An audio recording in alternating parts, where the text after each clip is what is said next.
Merci de vous joindre à nous et encore une fois, bienvenue dans cette émission. Le président nigérien Muhammadu Buhari a signé le projet de loi de crédit 2018, c'est-à-dire le budget du pays contenant les dépenses fédérales de l'année. Le budget de 25 milliards de dollars, tel qu'approuvé par le Parlement, a été approuvé par le président mercredi.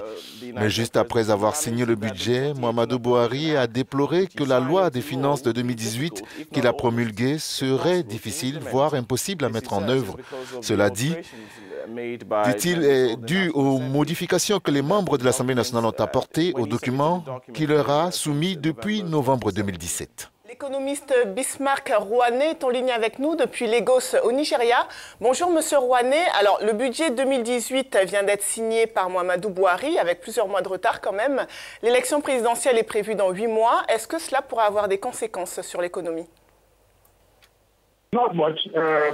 Les conséquences ne sont pas énormes. Le montant à dépenser qui est censé se faire autour de 12 mois sera fait en 6 mois. Ceci a une capacité obstructionniste, mais c'est ordinairement parlant.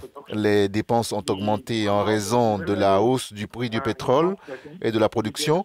Le montant ou le revenu n'est pas certain. C'est la capacité de dépense à obstruer l'investissement dans la période initiale qui va être un problème. Donc, il est plus probable que vous ayez des fuites en raison de faibles capacités d'absorption plutôt que d'un manque à gagner ou d'un débordement de revenus. Le président Muhammadu Buhari avait présenté une proposition de budget inférieure à celle qui a finalement été adoptée par le Parlement. Pourquoi ce changement? Non, laissez-moi vous dire que l'hypothèse pour le budget était pour un prix de 50 $ le baril de pétrole à partir d'une production de 2,2 millions de barils. À l'heure actuelle, le prix moyen cette année est de près de 35 $ le baril. Il y a donc une augmentation de près de 40% des recettes.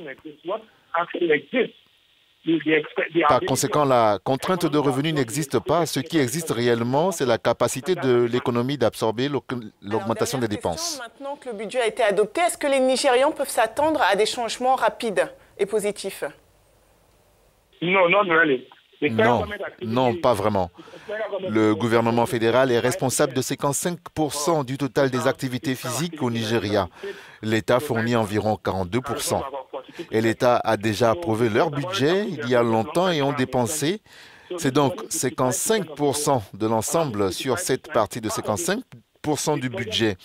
Ils sont encore en cours d'exécution de la partie du budget de 2017 qui a expiré en mai, de sorte qu'ils saisissent le budget et l'augmentation des dépenses qui viendra après-demain pour le mois de juin et juillet et qu'ils doivent encore dépenser. Selon mes estimations, en octobre, tout aurait baissé à cause des élections. Vous aurez 4 ou 5 à dépenser beaucoup d'argent et il y a une capacité positive de l'économie à le détenir sans mener à la discussion. Merci pour votre éclairage, Bismarck Rouane.